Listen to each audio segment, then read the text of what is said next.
തക്കാളി കൃഷി ചെയ്യുമ്പോൾ നമ്മൾ നേരിടുന്ന ഏറ്റവും വലിയൊരു പ്രശ്നമാണ് തക്കാളി ചെടിയുടെ ഇലകളിൽ കറുത്ത പാടുകൾ വന്ന് തക്കാളി പൂർണ്ണമായിട്ടും വാടിപ്പോകുന്നത്.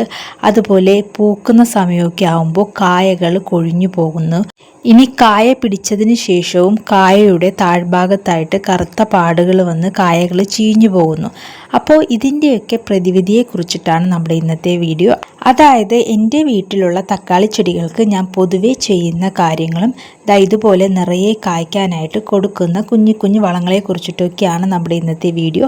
അപ്പോൾ വീഡിയോയിലേക്ക് പോകാം. അതിന് മുമ്പായിട്ട് നമ്മുടെ ചാനൽ ആദ്യമായിട്ട് കാണുന്ന ആരെങ്കിലും ഉണ്ടെങ്കിൽ ചാനൽ ഒന്ന് സബ്സ്ക്രൈബ് ചെയ്യാനും അതോടൊപ്പം തൊട്ടടുത്തുള്ള ബെല്ലൈക്കൺ ഒന്ന് എനേബിൾ ആക്കാനും മറക്കരുത്.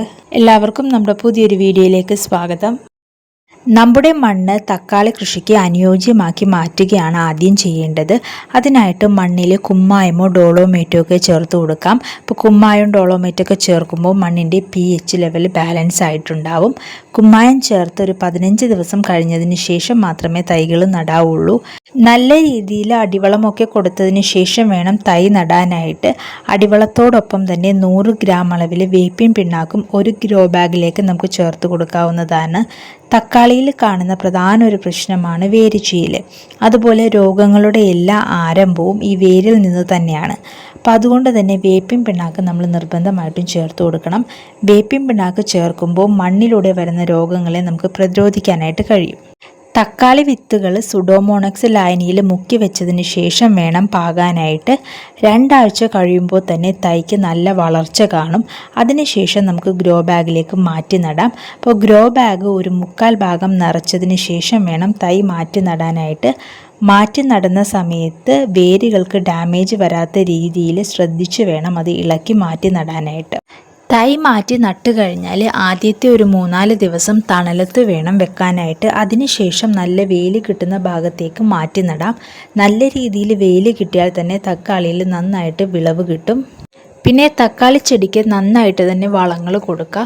നന്നായിട്ട് ഉണങ്ങി പൊടിഞ്ഞ വളങ്ങൾ കൊടുക്കുക. അതാകുമ്പോൾ ചെടികൾക്ക് പെട്ടെന്ന് അത് വലിച്ചെടുക്കാനായിട്ട് സാധിക്കും. നമ്മളിവിടെ പൊതുവെ ചേർക്കുന്നത് കമ്പോസ്റ്റാണ്. അതുപോലെ തന്നെ നന്നായിട്ട് ഉണങ്ങി പൊടിഞ്ഞ ചാണകവളം ചേർത്ത് കൊടുക്കാറുണ്ട്. പിന്നെ നമ്മൾ ചാരം ചേർത്ത് കൊടുക്കാറുണ്ട് കേട്ടോ. ചാരം ചേർക്കുമ്പോൾ അതിൻ്റെ ചൂടെല്ലാം കളഞ്ഞതിന് ശേഷം വേണം ചേർത്ത് കൊടുക്കാനായിട്ട്. പിന്നെ നമ്മൾ തക്കാളിയുടെ തൈ നട്ട് 25 ദിവസമൊക്കെ പ്രായമാവുമ്പോൾ തന്നെ ഫിഷ് അമിനോ ആസിഡ് സ്പ്രേ ചെയ്ത് കൊടുക്കാവുന്നതാണ്. Fish amino acid 2 ml 1 litre വെള്ളത്തിൽ കലക്കിയതിന് ശേഷം സ്പ്രേ ചെയ്ത് കൊടുക്കാം. ഇത് മാസത്തിൽ 2 തവണയായിട്ട് നമുക്ക് സ്പ്രേ ചെയ്ത് കൊടുക്കാവുന്നതാണ്. മഴക്കാലത്ത് തക്കാളി കൃഷി ചെയ്യുമ്പോൾ നല്ല രീതിയിൽ തന്നെ വിളവ് കിട്ടാനായിട്ട് നന്നായിട്ട് വളപ്രയോഗം നടത്തണം. മഴക്കാലത്ത് രാസവളങ്ങൾ പൊതുവെ കൊടുക്കാതിരിക്കുന്നതാണ് നല്ലത്. ജൈവവളങ്ങൾ കൊടുക്കാം. കോഴിവളമൊക്കെ നമുക്ക് ഈ ഒരു സമയം ചേർത്ത് കൊടുക്കാവുന്നതാണ്. പിന്നെ തക്കാളി തൈ മാറ്റി നട്ട് ഒരു 50 ദിവസം കഴിയുമ്പോൾ തന്നെ അത് പൂവിട്ട് തുടങ്ങും.